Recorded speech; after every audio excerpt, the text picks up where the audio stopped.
Welcome into another edition of the Commitment Issues podcast. I'm Woody Wommack, joined by Rob Cassidy. Rob, how's it going? I'm alive and well. Back from Philadelphia and back in sunny Miami. And of course, we have Nick Krueger out in Texas. Nick, how's the wild West treating you? Things are going great. I just got my driver's license. I was officially a Texan before, but now I'm a super official Texan. I can vote now too. Oh boy, we'll talk about that on our political podcast later on in the week, where we break down Hillary Clinton's and also talk about whether you should or should not kneel for the national anthem. Oh geez, yeah. Let's definitely not talk about that. We got a lot of great feedback on the new format last week. We want to remind people, please go on iTunes, subscribe, leave us a review. Reviews help us reach a bigger audience. If you want to contact us, you can reach us rivalspodcast@yahoo.com. On Twitter at rivalspodcast. You could find the three of us. I'm at Rivals Woody. Rob is at Cassidy_Rob, and Nick is at Rivals Krug City. That's with two O's. For those that might use the OU spelling, biblical spelling of Krug. So let's jump right into this week's top 5 topics.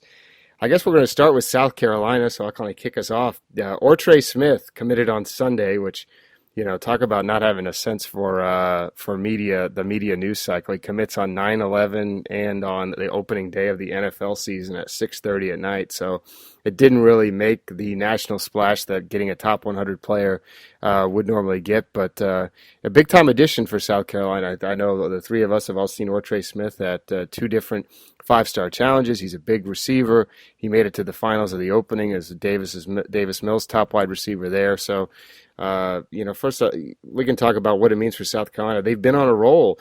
They've got some guy. They got a 4-star from Florida. They got Jamias Williams. They got MJ Webb, who's a 4-star defensive tackle.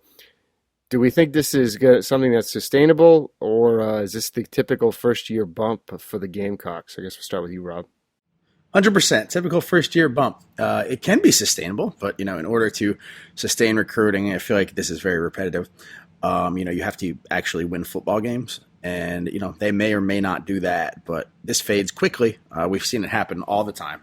Perception is everything in recruiting, and if you're perceived as a program on the rise, which for at least now they are, you'll do well. And whether you are or not, that doesn't matter. It's just what these kids think. So, new coaching staff provides that kind of spark of, okay, it's a new direction. So, there's some hope there. But as soon as you're perceived as flatlining or not winning games or not a program on the rise, that dries up. So there's no possible way that this is happened and now it's just going to be sustainable because, this could dry up in 3 weeks. It can happen that quickly in recruiting. I think we all know that. Yeah, we've seen this at several other schools, Kentucky being a prime example where a new staff comes in and they really get a big bump, especially the first year. I don't think South Carolina did win an SEC game already. Their schedule's kind of tough to open the year, but I think 6-6 probably the ceiling for them.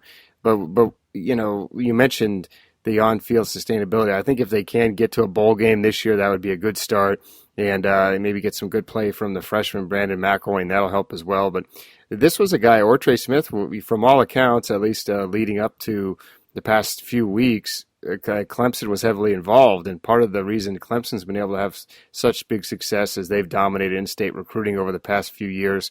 Will Muschamp has made it a big priority. And, I had the newspaper, the newspaper that refused to credit us when A.J. Terrell committed. Of course, they call me for quotes whenever that sees fit to them. So thank you, the state newspaper. Shots fired at you.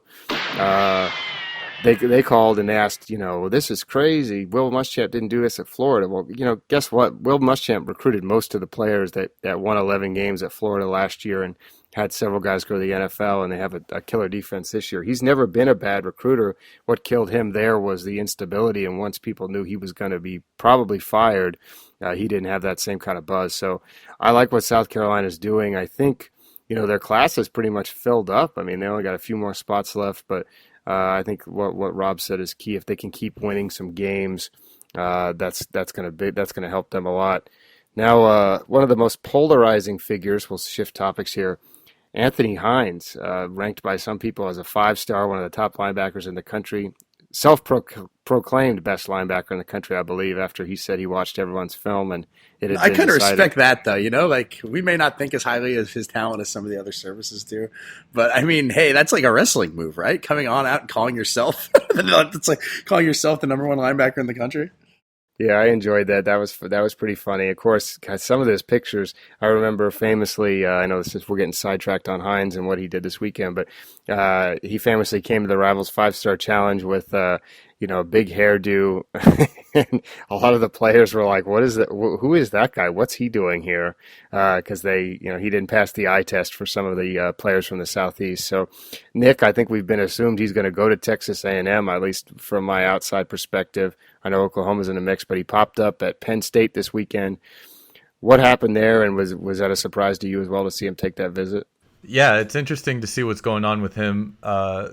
He had came out and canceled the visit to Texas following his visit to Texas A&M. And then, after not putting Penn State in his initial list of top 10 schools, here he is taking an official visit there, especially coming off, a loss for Penn State. It seems strange that they're kind of coming out of left field here with the official visit and jumping into the mix with him. But, I think with him, it's going to be kind of interesting.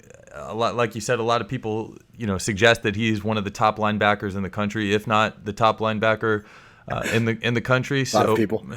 A lot of people say that. So, so we'll, a lot of people, including him. Yeah, he said it. So it's been decided. but when you look at the schools that are in that are in contention for him and using his top 10 as a reference, I mean, they kind of, not to. I don't know. I don't want to put one team down over the other, but I mean, they kind of run, across different sort of tiers in terms of, where their perception is as a program in terms of how big they are. So really, I mean, he's a guy that, could fit in at a number of different schools depending on where he thinks the best fit is for him. I think he's a guy that does much better in run defense than he does in pass coverage, and I think he should, try and find a school and a fit for him that would sort of use that to their advantage, as opposed to putting him in a situation where he's going to have to drop back and cover receivers on a consistent basis. And he does have a commitment date set for the end of November, I believe, and plans on enrolling early. Led a lot of people to believe that his mind had already been made up. So when he starts canceling official visits to other schools, that sort of further kind of supports that theory. But here we are seeing him take a visit up to Penn State, and who knows what they've got in store for him up there. Now, Penn State could use them, that's for sure. I don't know if you saw what they did this weekend, but boy, oh boy. my favorite thing about them is, too, there's that Penn State blog that comes out and says they're insulted that Pitt thinks they're their rival and then they lose. That is really top-notch stuff there. Well, so yeah, of course, Rob's a big fan of James Franklin and his coaching ability, so he doesn't have a stake in the argument. Nick, is it possible that some of these 90 offers that our boy Anthony Hines has, maybe some of them are not committable, and that may be why his visit schedule is being shuffled? Do you think that's possible? When somebody says they have 90 offers, there's gonna be a percentage of them that are non-committable, because that just seems so too improbable, even for a player of unless you're the number one player in the country. Well, yeah, if you're the number one player in the country, you may have 90 committable. Well, other than that, you're no. Yeah, you don't. But if you look at the list of top 10 schools that he put out right now, or that he has officially, it's Texas, TCU, Ohio State, Florida, Texas A&M, UCLA, Oklahoma, Auburn, SMU, and Oklahoma State. So you would think that SMU and Oklahoma State aren't actually in that top 10, but they would take him if he committed. Sure, Oklahoma, I think it would take him. A&M is a take. Ohio State, we know, he famously chose to forego making a return appearance to the 5-Star Challenge this year to take a visit to Ohio State. So you would think that they're significantly in the mix, depending on what goes on with guys like Baron Browning, who's really the name to watch as far as how the linebacker dominoes fall in the state of Texas. But you guys would know better than me about maybe a school like Florida or Auburn, how interested they would actually be in him, and how good of a fit he'd actually be with those schools. But I don't know. I think there's some negotiating left to be done with him from both sides of the schools that are interested in him, and we'll see. It's really distracting to try and talk about whatever's happening on this call.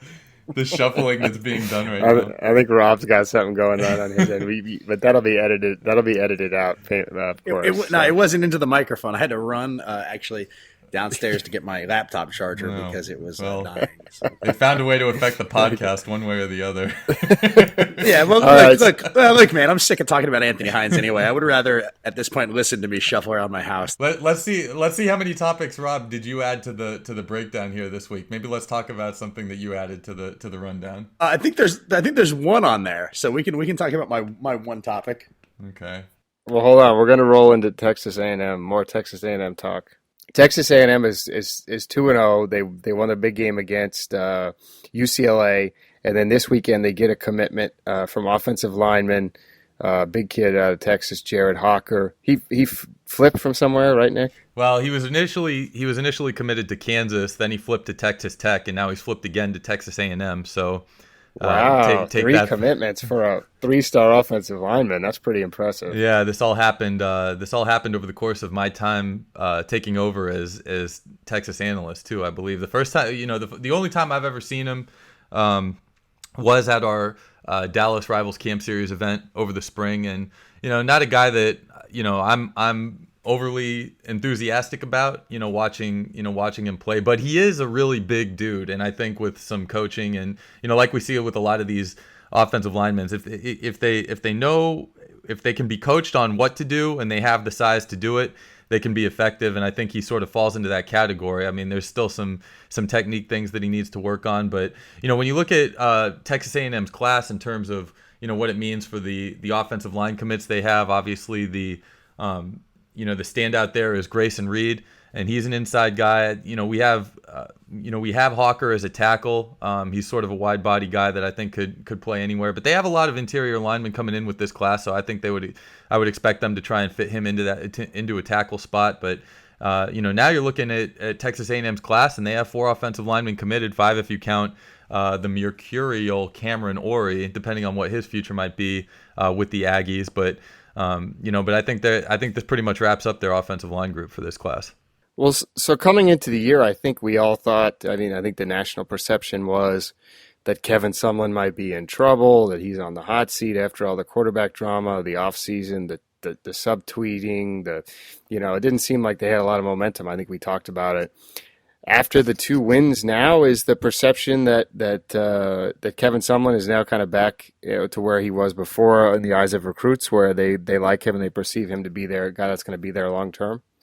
So I think the situation with Sumlin and a lot of head coaches, as far as recruits are concerned, is if they establish a relationship with him, they like him and they don't think too hard about the situation they're in, and like we do as members of the media. Obviously, we always talk about Les Miles and the situation he was in last year, and kids love him and don't think twice about what the storyline was at the end of last season. So I think the same thing is sort of happening with Sumlin, and a lot of stuff that went on with the coaches too.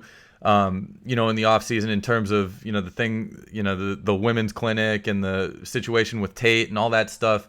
I mean, really, how big of a deal, was it? It's kind of a black eye in terms of your public perception to the general public, but I mean, it's not of real consequence in terms of what it meant to the program, and I think the results that they're getting on the field show as much too. And you're looking at their first 2 games. They won a good one against UCLA. They won a decisive one against Prairie View last week that we all expected them to win. Now they've got Auburn coming up, which I think, given how they've started, is a winnable game for them as well. So, as long as they keep the ball rolling, they've certainly had the recruiting momentum going on this offseason. I think I think the situation in terms of us creating an atmosphere of distress for Kevin Sumlin might be just something that might just be something that the media has drummed up just to create a storyline for the program. Yeah, damn liberal media at it again. Listen, All right, so this week, we've talked about Big 12 expansion quite a bit. Rob actually hopped on the old conference call with the Big 12 coaches and asked a few questions to them about the situation. Rob, what was the feedback? I mean, I think the perception we've had from the outside is that if you're a school like Kansas or even Texas Tech, TCU, that you wouldn't want Houston in just because things might be harder for you to recruit, especially in the city of Houston. And Nick mentioned last week it could affect Texas A&M. What was the response you got, especially when you talked to Charlie Strong and a lot of guys like that? Like, nobody wants Houston, coaching wise. I mean, obviously, expansion doesn't care about recruiting. Expansion is bigger than recruiting. It does not matter at all. That's why none of these coaches have a say. But from a strictly football standpoint, none of those guys want Houston in. Some of them will say that. Cliff Kingsbury came out and said that he thought the conference was fine. He knows that adding another school in Texas is bad news for him in recruiting. He did not hide behind it. Charlie Strong was a little bit more reserved in his response, and I think if you've ever talked to Charlie Strong, that's kind of how he is. He never came out and said anything except for, it doesn't affect us. We're just going to do whatever we do, which is, of course, a lie. Of course it affects him. It affects all these guys. If they add 2 more schools in Texas, that makes what? 6, 7 in the state? It's impossible. Eventually, it's overcrowded, especially when you're A&M. You've got A&M in there in the SEC who has gone ahead and they sign guys out of there. They signed probably 5 or 6 4-stars, and that's an estimate last year, just out of Texas alone. And then you've got your Oklahoma that's always going to be a player in the state. Now you've got your TCU who went through this before. I asked Gary Patterson about it as well, and he admitted, hey, when we came into the state, we really got a recruiting bump out of this, and it was a really big one. But then you ask him, okay, well, would that happen to another school? And he's like, well, I don't know if it would affect us. But if it affected you positively when you entered the Big 12, the logic would dictate that it will affect you negatively when it happens again, right? I mean, there's only so many players to go around. Now, whether that's a giant drop-off or not is up for debate, but to sit there and say that it's not going to affect you is just either being naive or just wanting to disagree for disagreement's sake.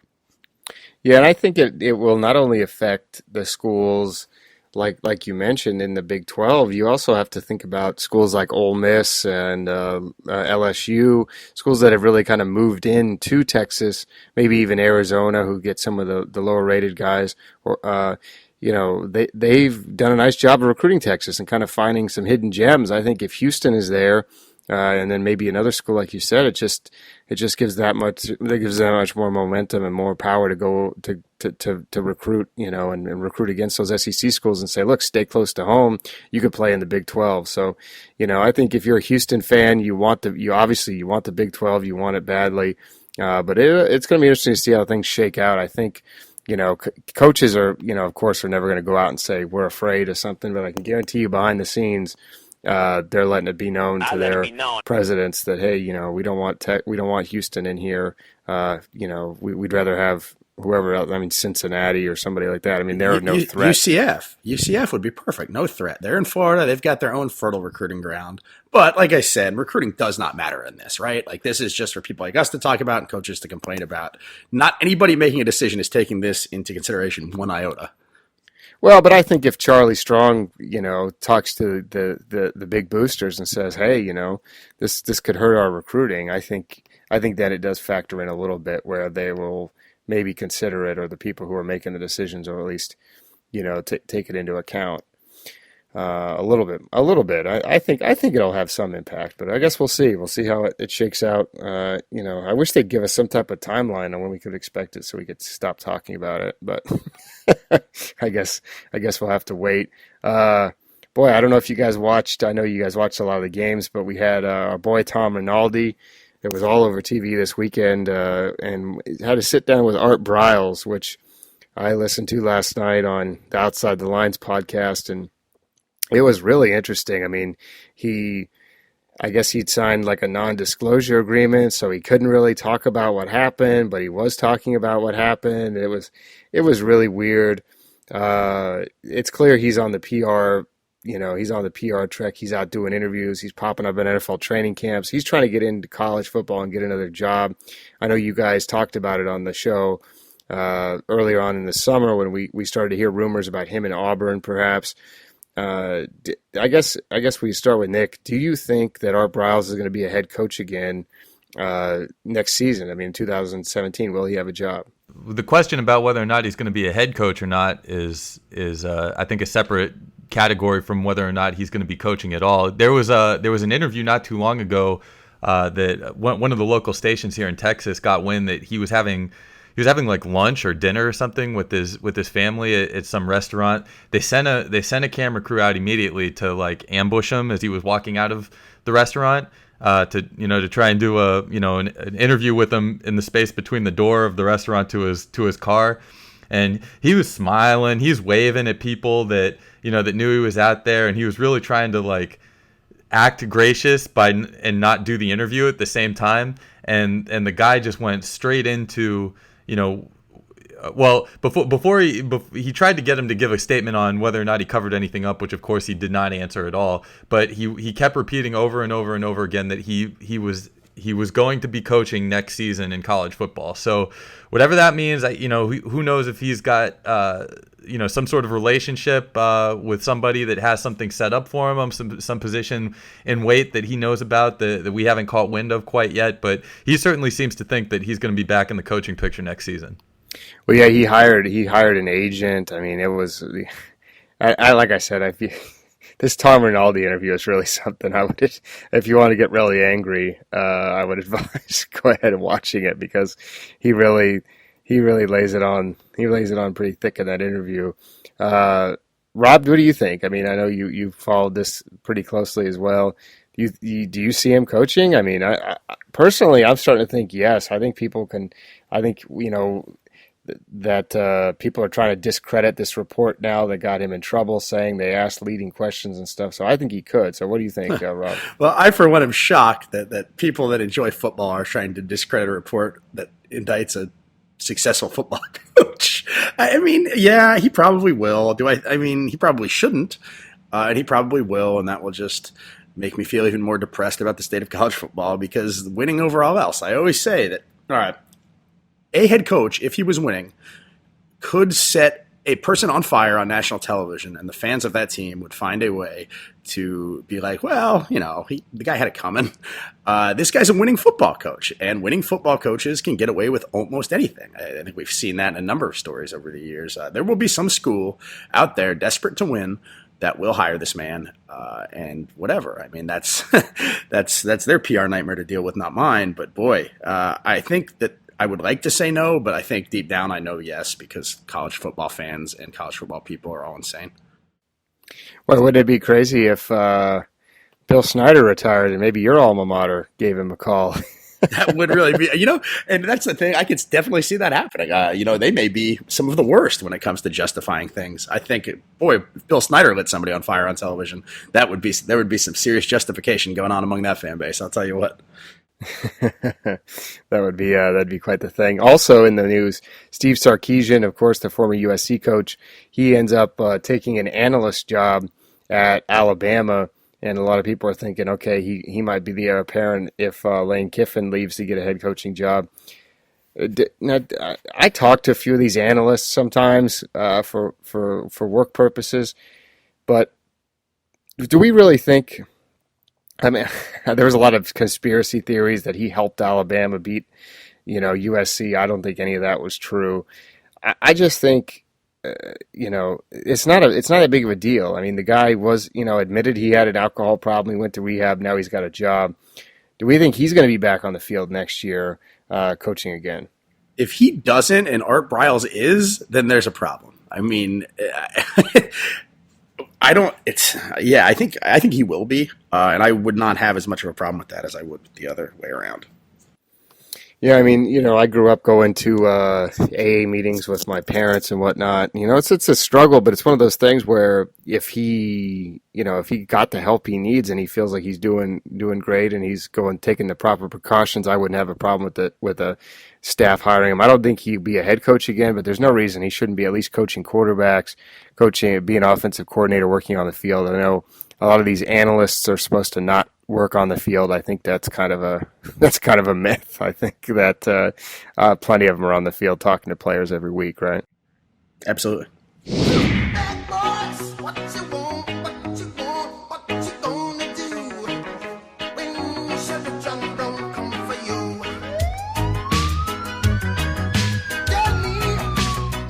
All right, we're joined now by special guest Adam Friedman, affectionately referred to as Officer Friedman by all of us on this podcast. Adam, how's it going today? Oh, it's great. Just keeping everybody in order down here up here in the Mid-Atlantic. Yeah, I know you're out on the road, probably patrolling. Sure. Every weekend, man. Every weekend.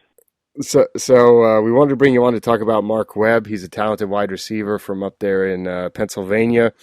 He recently named his top 6, said he was going to announce on Friday, so we wanted to kind of preview that announcement and get a few predictions from you. So the top 6 schools he has: Georgia, Alabama, North Carolina, Temple, Penn State, and Maryland.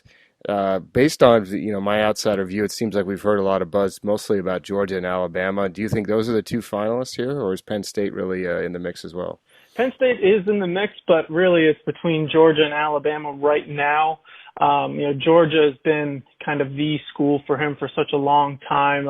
His cousin is DeAndre Swift, the Rivals 100 running back from his actual rival school there in Philadelphia at St. Joe's Prep. He committed to Georgia, as we all know, and that seems like they're the favorite. They've been the favorite for a long time, but a visit to Alabama just a couple of weeks ago, about 6 weeks ago, really helped put the Crimson Tide, higher on his list. They gave them a lot of momentum, and we'll have to see if that's going to be the choice, but I feel like it's going to be Georgia here. Okay, so that's your official prediction, is Georgia? Yes. Okay, I think we kind of assumed he's been going to Georgia for a while. What is it all of a sudden about Georgia reaching up into Pennsylvania to get, obviously these two are close, they're cousins, but how are they having success going up there and recruiting, especially considering all the talented players they have down here to choose from? Sure. Well, Georgia is that kind of program that can recruit anywhere. They've got the facilities, they've got the big names, they've got the wherewithal to really recruit anywhere. The only thing missing from their, full package is that been a good program for a long time, but they haven't really been able to get over that hump. And, if they want to change something up, they might want to recruit a little bit further from home. Of course, they've got the new offensive coordinator who was, he came down there from Pittsburgh, so he was very familiar with Swift and with Webb, so there's a little bit of a connection there. But I think that, these are the type of players, they're national recruits. They're going to look all over the country for schools that are going to fit them best. And, there's a definite wide receiver need at Georgia right now. And there's a definite running back need for DeAndre Swift, at Georgia. And I think they just found a really good fit there. I was speaking to someone close to the program there at Georgia, and they had kind of compared Swift with Cam Akers. We were kind of going back and forth. I had said, that I really liked Akers, and I was really impressed with him at what we saw. What he said about Swift was that he has those running back instincts. He knows, he's not afraid to take contact and run through it. He knows when to get out of bounds. He knows how to hit a hole. And his concern was that maybe Akers didn't have that same ability because he plays quarterback. Where do you think, how much do you like Swift? We know you've watched him several times, but how would you compare him with some of the other guys that Georgia looked at hard and maybe didn't have an opportunity to get or passed over? Yeah, as you know from these rankings calls that we've been on, I'm a huge DeAndre Swift fan. I've been following his recruitment and staying in close contact with him and his dad and his coach throughout the process, really since he was a freshman. I met him before he even played a varsity game, right before I think it was his freshman year. At St. Joe's Prep, so I've known them a really long time. The only difference that I've seen between Swift and Akers is really just size. And you mentioned that running back instinct, which I think Cam Akers is a phenomenal running back, but I do think Swift is a little bit ahead of him in that area.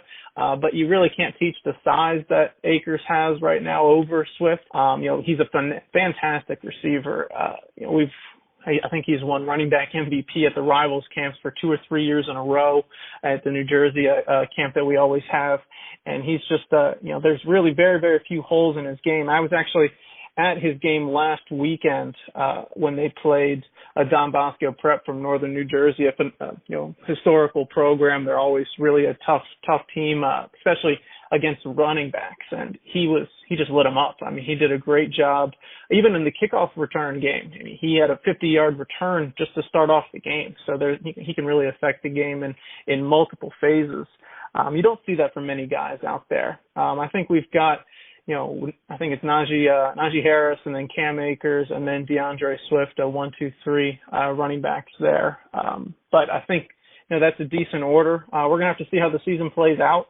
But I think Swift has a chance to move up the list. I mean, he's had a great season so far. They went out to California and just put it on one of the top teams out there. And that was actually the game that he committed to Georgia during, or right before rather. And I think that he has a good chance to be really successful in Athens and become one of those well-known names in the SEC right away.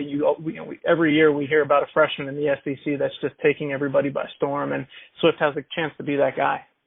All right. Well, so Adam Friedman officially on the record is projecting, both of them at the same time. Mark Webb to Georgia.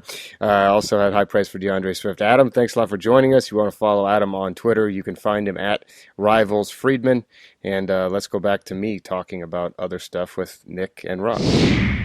All right, now it's time for a segment that got a lot of positive feedback last week. The recruiting tweet of the week. You better hope that mediocre money that you make at Rivals is good enough for you for the rest of your life. Now, we used a college picture, or a college player last week, and we're going to do it again this week, as we had Deshaun Kaiser, the Notre Dame quarterback, posted a picture of him and an attractive young lady named Taylor Anderson, who famously dated Nick Stauskas, the NBA player. They broke up. She's back on the market, so these two posted a picture together, and Barstool Sports, which I know is one of Rob's favorite websites, picks it up and says Notre Dame's Deshaun Kaiser seems to be enjoying being QB1, which place he responded to Barstool Sports and said, "Still trying to audible out of the friend zone here, and you're not helping, bro." so I thought it was interesting. How are you the quarterback of Notre Dame and you're in the friend zone with anybody?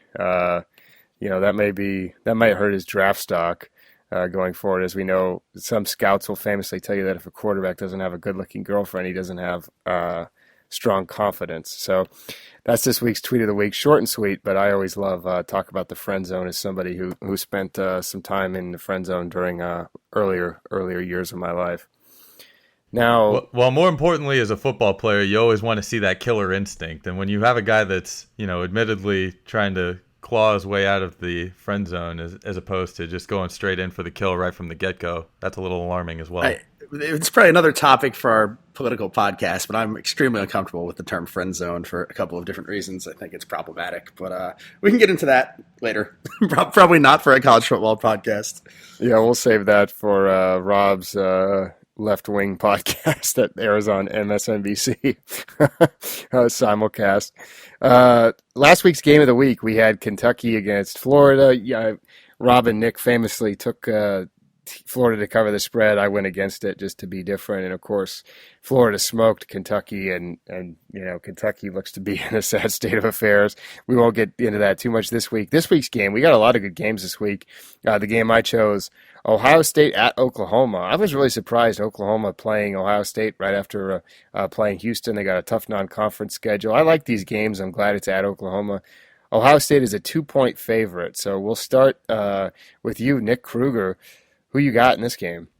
Well, it's interesting. I've taken a look at how Oklahoma came out and played against Houston, using that more as a point of reference. Really, where I saw that they kind of struggled was when they couldn't get their running game going, and then the defensive line kind of mixed things up on their offensive line. I'm not quite sure Oklahoma's receivers are quite there yet. Meanwhile, Ohio State, albeit against Bowling Green and whoever they played last week, not just allowed no more than 60 yards to either opponent on the ground. So I'm thinking Ohio State stifles the Oklahoma run game, covers the spread, actually just wins outright by at least a touchdown. I'm taking Ohio State.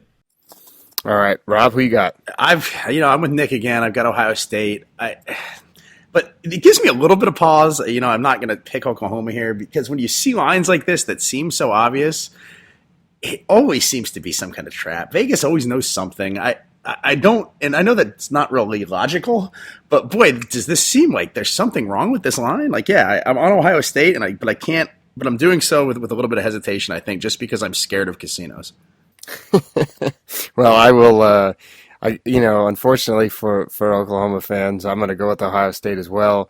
I saw an interview where Urban Meyer said he'd spoken to Tom Herman, and we know that Tom Herman is the best football coach that's ever lived, per every media outlet. So, I think Ohio State's got the edge here. I think it's tough for Oklahoma, just kind of a tough break with them schedule-wise.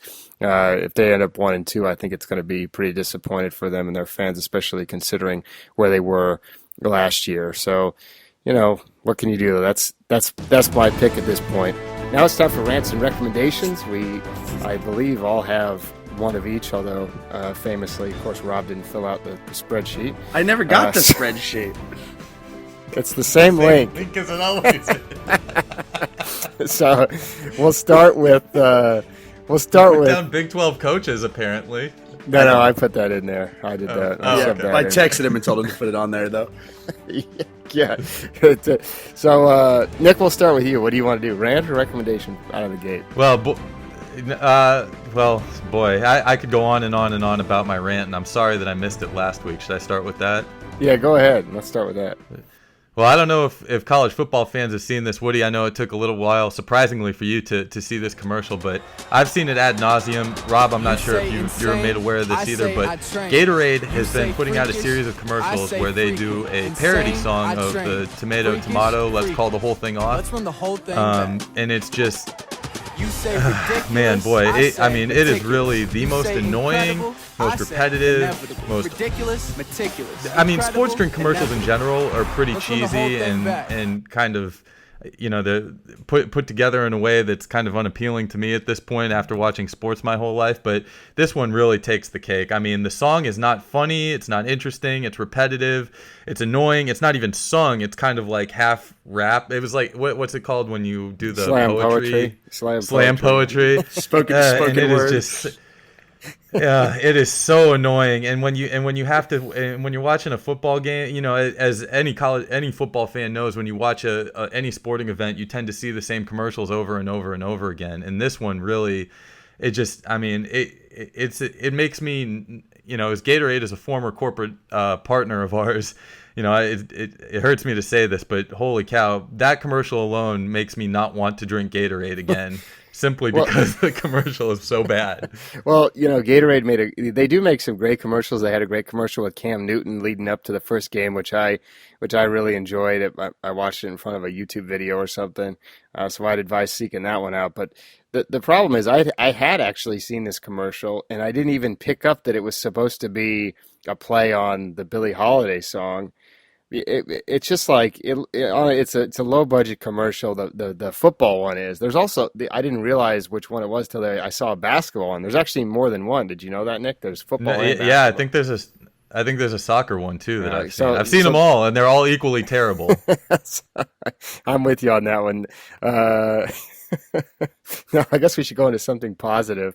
Rob, what do you got on your docket? You got a recommendation this week? No, I don't have a recommendation. But my rant is you losers picking on me for not filling out this spreadsheet because I'm searching my email right now and it did not come through. I just searched your name. I searched Krueger's name. There is no email. We're working off of this one Google Doc going forward. Okay, with the same link. All right, so I'll bookmark that. I wish I would have been told that up front before I was ambushed by two people on a podcast for not filling out on a podcast that will be recorded and played to the public for not filling out a Google document that I didn't even know existed. Well, Nick got chastised last week for the. Listen, nobody's worse at email than I am. Just take a look at my. No, but it's not an email issue. It doesn't show up in the email. User error. No, it's a link. It's a link issue. Nobody told me to bookmark this thing, so I expected an email coming through, and there was no email. Okay, well now I'm gonna have to look up the original email I sent to see if I did say let's work off this every week because I'm pretty sure I did. Let's talk about. I know a recommendation recommendation, which Rob, this will apply to you if you haven't seen it yet. The new FX show Atlanta, which Nick and I obviously have a soft spot for, as it takes place in Nick's former city and the city I live now, stars Donald Glover of Community fame, also known as Childish Gambino, the rapper. And boy, talk about a great show. Boy, I can't hype this show up enough. I wish we had the song to play, which I don't think it's available for download yet, but it really captures the spirit of living in this city of Atlanta at its fullest. Donald Glover, I think, plays like a Princeton dropout. His cousin's a rapper. He wants to manage him, and obviously hijinks ensue. Nick, what do you want to add from what you really enjoyed watching it the first week? Well, I like Glover as much as the next guy. I'm not overly excited about him. I didn't really watch Community, but I knew the star power that he brought to the show. But I'm actually so pleasantly surprised by the other two actors, and I guess I should look up their names. But the guy that plays the rapper and his other friend that sort of looks like Dave Chappelle a little bit, those guys are so good. And I mean Glover's good as well. Those other two guys really are. It's a good trio of main characters. I really enjoy it. Yeah, and actually, the guy who plays Paperboy is on another show I really like called Vice Principals, which is a little more lowbrow, which you can find on HBO. I would advise watching that too. So Atlanta's on FX. You can watch it there every week. It's a half-hour, comedy drama sort of mix. I'm excited that the show is called Atlanta and based on rappers. As one of the very first times I ever went to that city, I was at a mall. I don't know which mall. And the girl I was dating at the time, when I told her I was at that mall, was like, "Oh, that's the best mall to see rappers." Like, I didn't know that was a category of malls. Yeah, definitely Lenox Mall, where I famously saw, who did I see there? Oh, Waka Flocka Flame. I believe the last time I was there. So that was pretty exciting. So that girlfriend was right. You should have kept her around, Rob. What happened? No doubt. I'm not going to tell that story on this podcast, but let's just say that it was not. That's another podcast that we have to make. It's the Rob Cassidy Love Stories podcast. Well, that would be a good one. There is a podcast which a lot of people like, which is, I believe, called Guys F Word, and it's where these two women call up guys that they had sex with and kind of go over what happened, what went right, what went wrong. So, my cousin, there's a YouTube video on the internet right now. My cousin, who's a stand-up comedian in New York City, somehow did this video with his comedy troupe where they brought in like a real lie detector and hooked up them to their ex-girlfriends, like brought in their ex-girlfriends, and then had them discuss about what went wrong in the relationship while on a lie detector test. Oh, it is uncomfortable, boy. That could be Rob's recommendation. Watch his cousin's YouTube video. Is that the cousin I went to college with as well? Yep, same guy. Okay, yeah, famously. So my rant, I'll make it quick because I'm a very niche audience here. I was driving down in South Georgia this week as I was out on the road, watched some football games and whatnot. And boy, I saw a lot of deer stands for sale. For those who don't know, these are things that you put in the woods, which you then climb into and wait for deer to come so you can shoot them.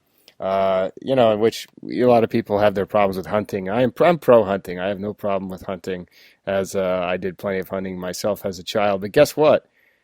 I took my gun and I went out in the woods and I tracked down animals and I killed them. I didn't put out food and then bait them in so I could shoot them. So guess what? If you sit in a tree stand and you consider yourself a hunter, you're not. That's not hunting. So guess what? That probably affects a lot of our audience. Yeah, I was going to say, you've really ruffled some feathers as the college football. I mean, those. Guess what? I don't want to hear it. Get off your ass and walk around and find a deer and kill it. Don't lure it in with. They basically feed it dog food. I mean, they have food to lure it in. I mean, what happened to just sitting and hiding in the bushes and waiting for something to come? Not climbing up in a tree and feeding it food. So I got news for you. You're not a hunter. You're not a hunter anymore. The Venn diagram between that audience and this audience is just a circle. It's just... Yeah. Well, either way, I'll tell you, hunting can be fun. Of course, I had some venison, which we all shared in that experience of me trying to get some venison home from Mississippi, which I left it in Rob's hotel room, I think, and then Nick had to buy a cooler. It wasn't Mississippi either, though. It wasn't Mississippi. Was it Mississippi? Yeah, it was Hattiesburg. It was in Hattiesburg. Nick and I drove all over Hattiesburg looking for a cooler to keep that meat in. Oh, man. Well, That I got was news for brutal. you. I ate some of the steaks the other night, and boy, it was delicious. So all that hard work paid off for me as I sat in my house, my estate, eating venison steaks, which I cooked on the stove. So anyway, I think that wraps it up for this week. Please send us some email. We're not getting any emails, guys. I don't know what's going on. Nobody uses email, so maybe tweet at us at Rivals Podcast. I asked for questions. You can send us a Snapchat or a Slack message, or find me on Vox. That's easier for you. Also, this week I asked for questions, in which case a bunch of people sent me fake questions, and I blocked them on Twitter. So, What was the best fake question that you got? Let's answer one of them. It was, and then we'll go. Let's answer one of the fake questions. It was how many boogers will Jim Harbaugh pick and eat this week? That's not even funny. I figured it'd be better than that. No, that's what I'm saying. You see why these people got blocked. You've been X'd, Funk. So that wraps it up. By the way, M. Deuce did say he did listen all the way to the end of the show last week, which we discussed his T-shirts, and did say he will send us all M. Deuce Beats T-shirts. So big win for the three of us. Hey, we didn't even get to talk about CM Punk getting his face beat in, Krueger. I guess we'll have to do that on the fifth podcast that we do later this afternoon. Yeah, when we're all working for the UFC, we can talk about that on that podcast every week. So anyway, that wraps it up this week. We want to thank M. Deuce for providing us with the music. And please, like I said, subscribe on iTunes, leave us a review, and we'll be back with another show next week.